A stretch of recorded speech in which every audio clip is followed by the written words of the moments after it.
It's v.h.s.x. What do you mean? Alright everybody, welcome back to a brand new video. Today I wanted to react and have a discussion about a video from OhTofu titled Fixing Dead by Daylight with just 2 changes. So, original video will be linked in the description. I want to hear what OhTofu has to say about this. I've spoken extensively in previous videos, talking constantly about the balancing of the game, how to improve it, and the biggest glaring issues, so it's good to hear another perspective.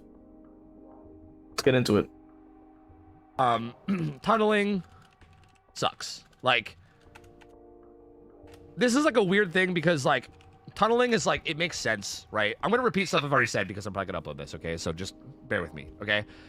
Like, it sucks because why the fuck wouldn't killers do it, right? Like, the idea of like survivors telling killers like, don't you dare play in the most optimal way to win, like you better play in like the least optimal way to win because our fun matters, and how dare you play in a way that wins. Like, what? Like, people boot up games and they play to win. People want to win games that they play, right? Thank you, OhTofu, right off the bat.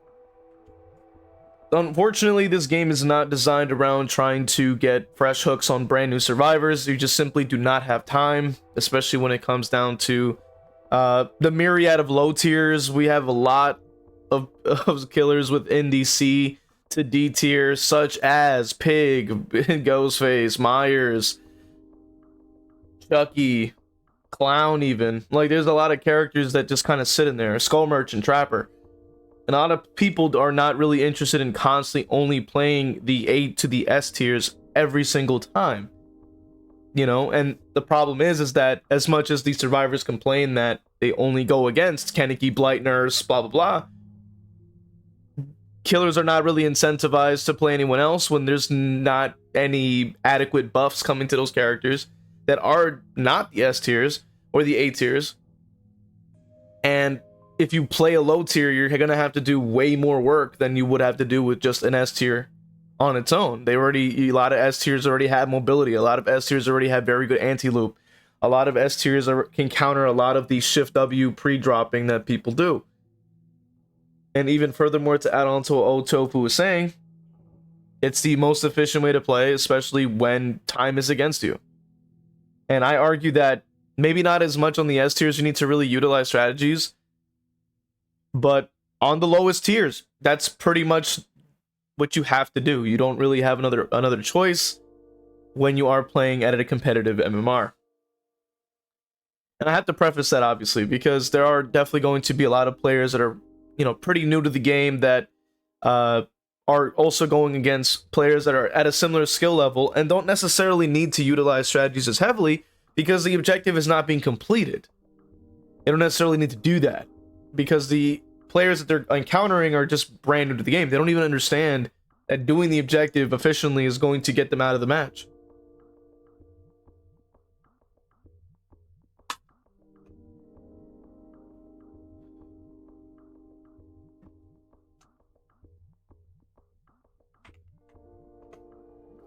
Like, that's just natural. That's how people are. So like, the idea of like, don't you dare play in like the way that makes sense is like fucking stupid, right? Like, it's a stupid thing for you to get mad at killers about. But at the same time, I get why survivors hate it, because again, if you're playing with like a friend, like again, like I gave this example earlier, but like, say I, with like my 14,000 hours, have like a friend who I'm like introducing to DBD or who's like newer to the game. Or say it's like a group of friends that are newer. Like, say like we're in a group and like 2 people are experienced and 2 people are new, right? Or something, or even 1 person that's new.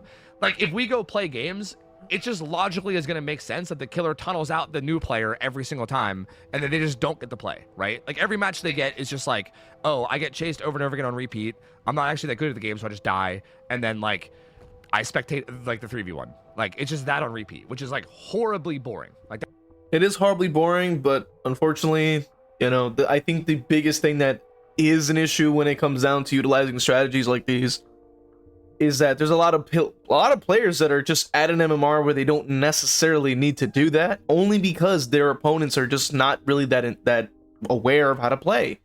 I think that it isn't talked about enough, and I think that a lot of people believe that they're actually better at the game than they actually are. I think that is a possibility. I see that many times, and obviously when it comes down to talking about hours, and it comes talking down to talking about, you know, when they started playing and things like that, a lot of the ego kind of comes in, and then they're not really able to accurately give anybody a metric of where they're at in terms of MMR or anything like that, in order for it to warrant using strategies in the first place. But I argue that tunneling isn't necessary if you are at the lower to average level of play when it comes to MMR and when it comes to opponents. If gens are going as quickly as they have been as of late, at least for me, I've been experiencing that for a very long time. And gens tend to fly pretty fast. If I'm getting it down, first down, you're pretty much losing 1 to 2. And if that doesn't happen, then you probably are not really needing to utilize the strategies that much. I've seen matches with players that 5 minutes can pass, not like maybe a gen will go up. I've played in survivor matches where my teammates are not actively doing any generators. So that probably will tell you everything you need to know in terms of the opponent, or in terms of like where you're at, and if you're playing a survivor. You're probably not at a point where they're efficient and really able to understand where to go at. And I think it's probably harder to climb MMRs because of the fact that it only counts, I believe, if you go out the exit gate. So if you're just dead, it just doesn't even raise. So you're kind of hard stuck in there, I think, is the idea. And I do imagine that the vast majority are in the average to the low, you know what I mean, which is not a problem. I don't think that your ego needs to lose its mind over that. It's okay to be within that. It's just how the game functions if you're not able to get out the exit gate on a consistent basis. This is how it works. But obviously, when it, you know, coming into that, that's why Swifts can be seen a lot more at a competitive MMR, because if there are 4 people that are coming together to win matches, they're going to win matches. And they're going to raise their MMR at a consistent rate, because they are, if they're attempting to win. It doesn't apply to all Swifts, but the Swifts that do are trying to get to that level, trying to win as many games as they can. They're most likely going to get there. They're most likely going to raise their MMR level to play at a competitive level. But speaking on what OhTofu is saying, these people are brand new to the game, so tying it back in, there's just going to be a lot of players that just don't necessarily need to do that, when a lot of the players that they're up against are just inexperienced. So you don't necessarily even need to do all of that. It's a bit overkill considering the fact that they're just new. That's so boring. That sucks. So like I get both sides. I get why people don't like tunneling. It makes sense. But I also feel like I get why people tunnel, because why the fuck wouldn't you? You know what I mean? Like, it's like the logical way to win. And if you're playing killer, you're probably just sitting there alone and probably just playing a game to win, because why the fuck wouldn't you? You know what I mean? So like, it's this weird problem where I think it just sucks. Like, tunneling in general just sucks as a concept. I don't like it. It should go away. There you go. This is my fucking notes are going great. Okay, here's the other issue. This is something I haven't even talked about tonight at all yet. Killers at the top and bottom are way too far apart. Like, and what I mean by this is like nurse compared to trapper, basically, right? Thank you, OhTofu, for once again saying exactly what I've been talking about in numerous videos. This is exactly what I've been talking about, and the gap between an S tier and a low tier is so massive. It's like a Grand Canyon difference. You have a character like Nurse that can literally cut down loops and stuff like that by going directly through walls, versus a character that has bear traps he has to manually place on the ground that can be snapped closed in a second, pretty much. No map traversal, no anti-loop, just bear trap. That's it. Man with bear trap. Congratulations. Like, this is the difference I've been talking about. And this is what I've been trying to sort of point out when it comes down to where the game's at in terms of balancing. You know, and this is just one point as a part of a gigantic, bigger issue that comes with the game. But I completely agree with OhTofu here. The gap is massive. And my suggestion for this is, why don't we start raising up some of these lower tiers to be at B level up, so that all the killers can at least feel good to use, and then there'll be more variety, which means that there will then be more killers that survivors will go up against, right? Because then they constantly complain they're only going against Kanekis and nurses and blights and all the S tiers and the A tiers. So what if we bring up some of these characters up to a level where they feel more inclined to play them, so they're not complete terrible to play, and then more people can therefore try out different characters, not feel as bad about playing them because they're not going to get steamrolled constantly. And then on top of that, the survivors are also going to have a new type of match pretty much every time if more killers are more available to be played. It solves at least a couple of things when you do that on both ends, and that was what I was trying to say, but only time will tell if that even will go through. Or like you could even I said news. News. Okay, we'll change news to blight. Like blight compared to trapper, right? I think nurse is weird because she's like entirely different. Like blight's a good example. Like blight, yeah. Both just like if you compare the capabilities of these two killers, you know what I mean? Or even if you change out trapper to like Myers or something. Like I don't like if you compare the capabilities, it's like wild, dude. Like it's wild how much better the killers are at the top end compared to the killers at the bottom end. Like it is night and day difference. It's crazy. Like for instance, people will sometimes ask me like, Tofu, if everybody in the game was like really good, or if everybody was the exact same skill level, is this game killer sided or survivor sided? And literally my answer is, who's the killer? You know what I mean? If the killer's blight, it's probably killer sided. If the killer's trapper, it's probably survivor sided. You know what I mean? Like there's just such a fucking disparity in how strong the killers are that like, I don't know, right? So these are like the two biggest issues, okay, in my opinion.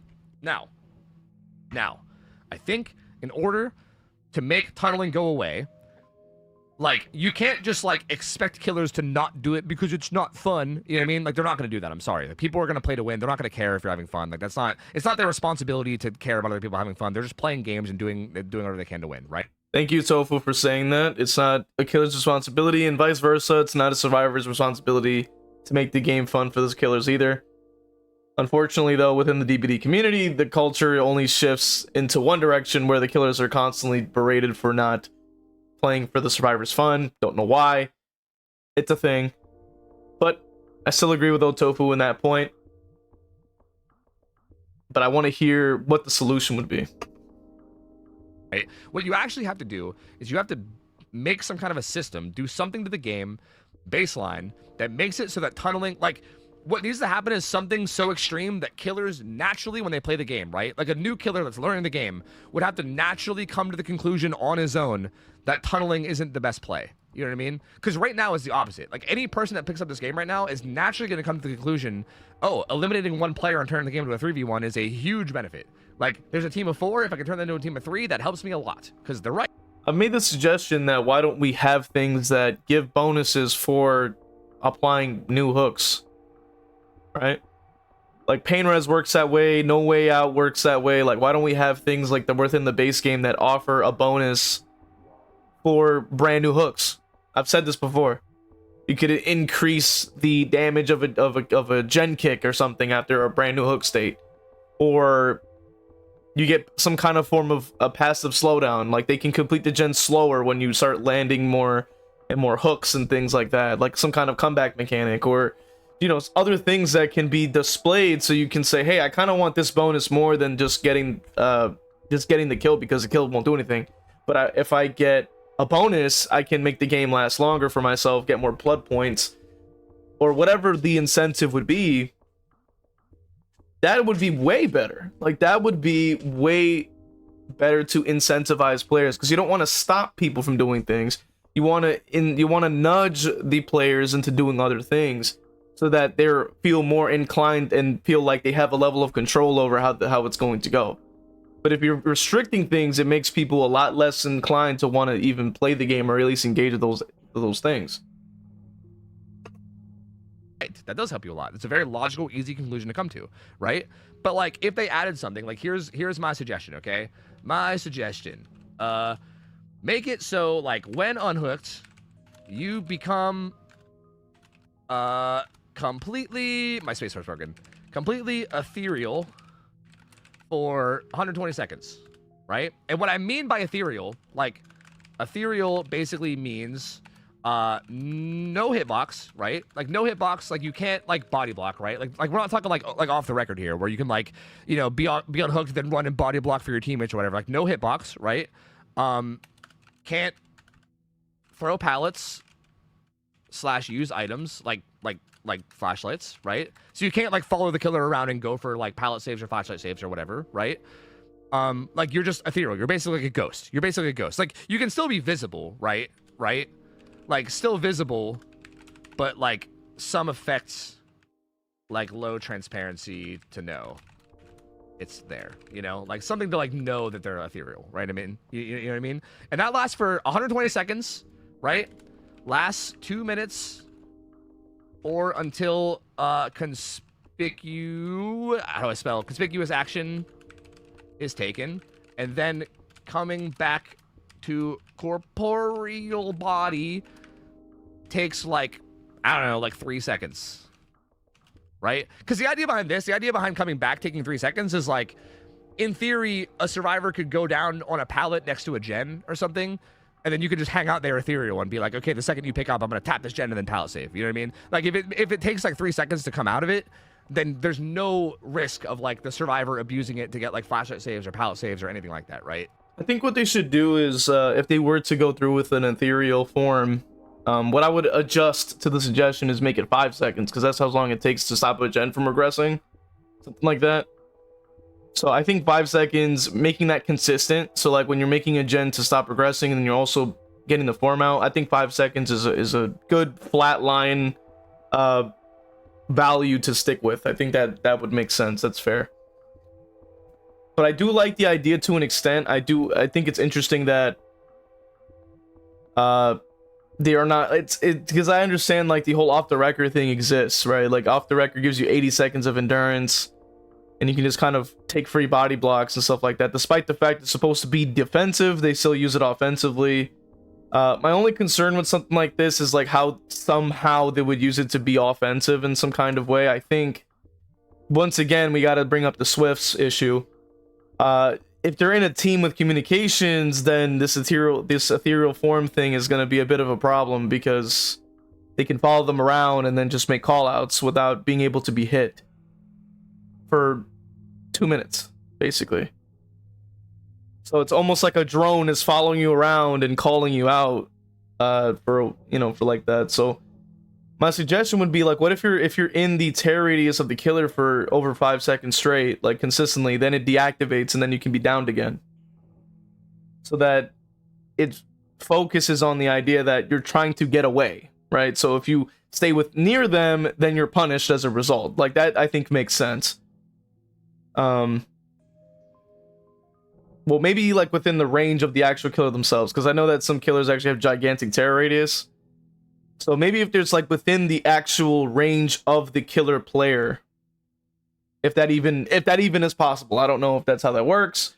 Maybe it can be similar to the anti-camp kind of thing, where it's like if you're up close to the killer while you're ethereal for consecutive amount of time, without being in chase, maybe, then maybe make it kind of fit into some kind of prerequisite, so that if they try to use it to just stand there and try to follow the killer around and stuff like that, they can't do that. So that it's on both ends. It's supposed to be, okay, go off somewhere, go heal, go do something else. Don't follow the killer around unless you want to get down. That to me makes the most sense. Like if it's like a transition that happens over 3 seconds, then that means like there's no abusing it. And also what this means, like basically what this means is that the survivor that gets unhooked basically has to they basically have to tag themselves back into the game, if that makes sense, right? Like as a killer, you can hypothetically just follow around the ghost for 120 seconds, but like if you do that, you're gonna lose the game, right? Like generators, like here, let me just add even more, right? Like gens take 90 seconds, right? So like for instance, if you were to try to tunnel anyway, like as a killer, if you were like, let me just try to tunnel the person off hook and see what happens, they would literally just not touch anything for the whole 2 minutes, and you would lose like at least 3 gens, right? Because gens take 90 seconds each. They would pop 3 gens and then start progress on other. Imagine being able to build an app with your name on it, just by thinking about it. Meet Base 44. Other gens, and then even at the end of the 120 seconds, the person would probably still find like a pallet or something. Like they would start a chase at the end of it, right? Like they would run to like Shack or something, and when it was about to run out, they would throw Shack pallet. So you would have to like also start a chase wherever the fuck they wanted to start it, right? They can go to the safest area in the map.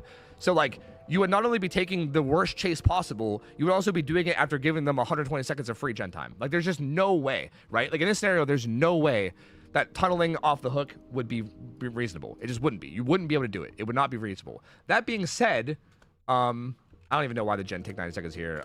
Tunneling wouldn't be reasonable, I guess. I'm trying to keep all my notes here. That being said, I do think like loose tunneling would still be a thing. And what I mean by this is like... Yeah, I think that with something like this, maybe if you combine that with the idea that you get another, like for killers, there's a bonus for also participating in the gameplay like that. Like I've said, if you're going to have ethereal, you know, invincibility for survivor, let's also give killers like an additional slowdown bonus or an additional speed bonus, or does something for them so that they at least have a good chance to just to help out, you know, for just killers across the board. Also give incentives in that kind of way, maybe more blood points as well. You can also have this included, and then that needs to be balanced within itself, but still, it's definitely a good idea so far. For instance, I gave this example earlier, but say like you hook a Nancy, right? She gets unhooked. You completely ignore her. She runs away and is a ghost somewhere. You're like, whatever, right? And then like 30 seconds later, say you're like chasing a Carlos somewhere, and you kind of see out of the corner of your eye, like, oh, there's Nancy on a gen. That Nancy I had hooked, right? You might be like, oh, she's already down a hook state. Let me like bail from this chase and go chase her, right? And then you could chase her, put her on hook again. That way you're like kind of tunneling, but it's like not direct tunneling. You're not like directly going after her off hook. It boils down to their positioning at that point, right? Like at that point it's up to them. Because even then, if she gets... Exactly, I completely agree with Tofu there. Tunneling, as described by a lot of people, is just going after them directly after being unhooked. But if you give the opportunity to the survivor to go off somewhere and stay away from you as you decide to go somewhere else, and then they still get found, then at that point it's fair game. Like they just get downed again. That's, you know, how it works. That makes complete sense. That is fair. It's unhooked again, it's like up to her. Like, what do you do with your 2 minutes? If you choose to position badly with your 2 minutes, then sure, you might still get tunneled, but like it's on, at least it's on you. Like you have you have the ability to avoid the tunnel, right? Now, the issue with all of this is that it is, I'm sure, like, if I upload this to YouTube, I haven't mentioned anything about this yet. I'm sure there's a lot of killer players, like, punching their monitor right now. Is that it is a huge nerf to killer. Because realistically, that is the case. Like, I'm sorry. I agree with that as well. That's why I was saying that we need to give a sort of additional bonus on top for the killer side as well. Because if they're able to be ethereal for 120 seconds, and then also do the gens all being a ghost, and then also be able to walk around and do whatever they want after that, is a problem. But if we're adding not only like, hey, here's some invincibility so that when you get off hook, you can't really be interacted with per se. You can't even interact with the game. You have to get on the objective, which means do the objective obviously for about 5. I would say 5 seconds is a good way to tag in. You know what I mean? 5 seconds, because that is the same amount of time it takes to stop a gen from regressing. So 5 seconds, that seems reasonable to me. I feel like 3 is too short, but then because you want them to stay on that gen for a while. I feel like 3 might be too short. So 5 I think is good. They tag back in, and then as that's happening, the killer side is getting like a sort of like a 2v8 side of comeback sort of mechanic where the gens are a bit slower because they got a brand new hook. So if it's the first hook, you get a little, like maybe 1 or 2% slower or something like that, just so that it's like, and maybe it increases a little bit here and there. But basically just to try to at least give an incentive to continue to do that. Like maybe more points and stuff like that. Or maybe even a haste bonus, like something to kind of help out.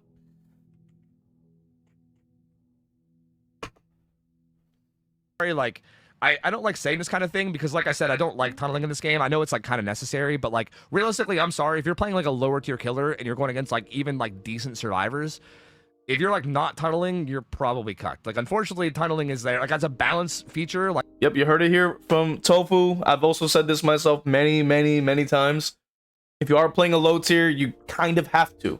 You You just simply don't have enough time. You know, a lot of the time you have to deal with travel, poking.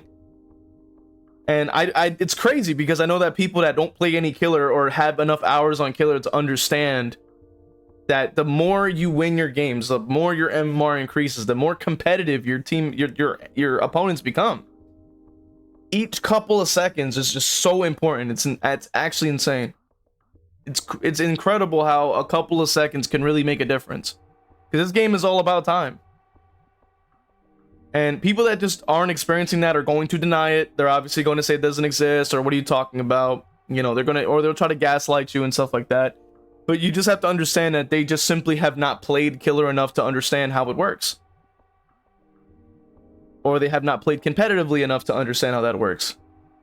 Because I'm pretty sure they probably will maybe play killer very casually, let a lot of people go, either deliberately or just losing their games on their own, stuff like that. But obviously, within reason, of course, we can understand that low tiers are simply just going to have to utilize strategies in order to keep up and have at least remotely a fighting chance.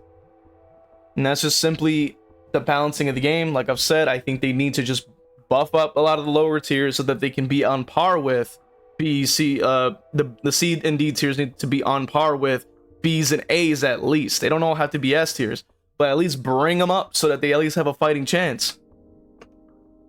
Like with lower tier killers anyway, tunneling is like almost required. Now that being said, with high tier killers, I think tunneling is not as required, right? Like for instance, I don't think it like wouldn't affect Blight, like Blight, Nurse, Billy, etc. nearly as much as low tier killers.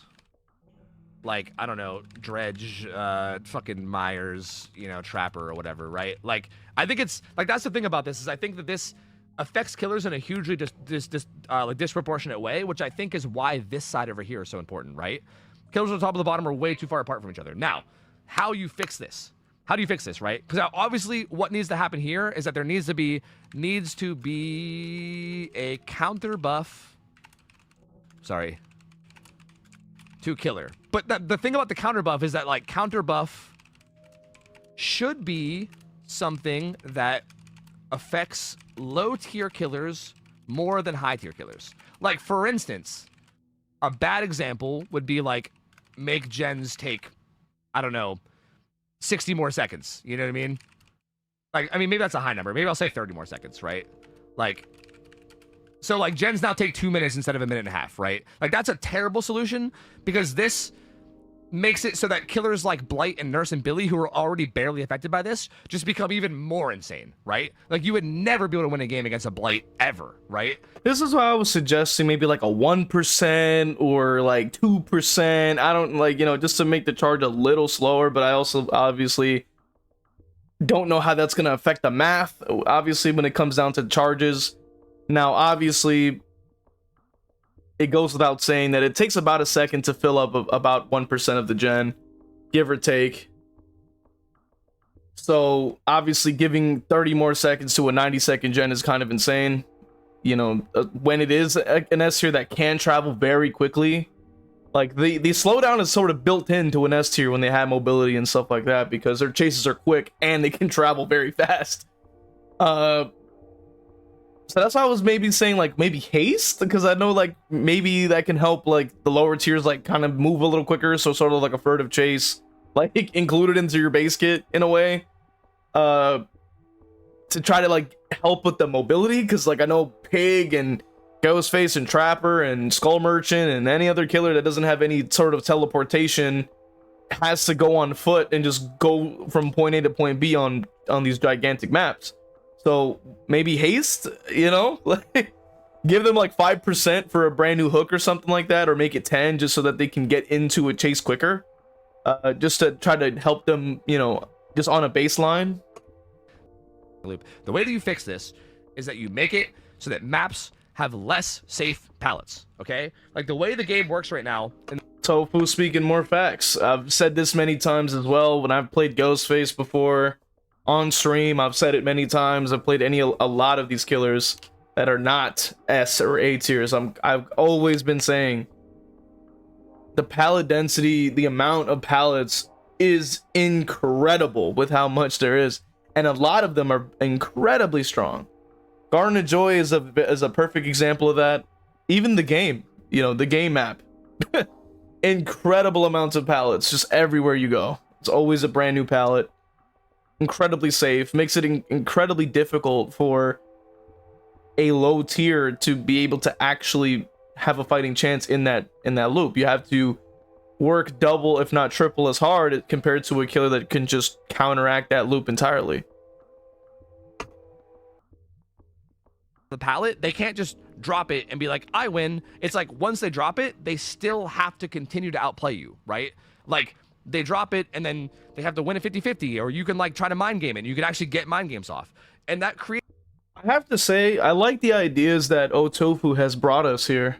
Making more maps kind of like Greenville, where they have a lot of pallets, but they're playable pallets, at least gives good survivors opportunities, and also gives the lower tier killers a fighting chance. And it also will have pallets in general, so that you do have an answer when it comes down to going against stronger killers as well. I think if we combine all of these changes at once, I think you could definitely have I would say that it would be a much more better experience for the killer players. But I'm curious to know what you guys think in the comment section. Do you agree or disagree with myself and OhTofu? How would you change the game? What would you add? What would you change? Let me know in the comments. While you're down there, you can look at the link to watch the original video in the description. You can support the channel there. Consider following on Twitch and TikTok for more content, and also to watch me play Killer live. Consider subscribing. Check out the other videos. I'll see you guys in the next one.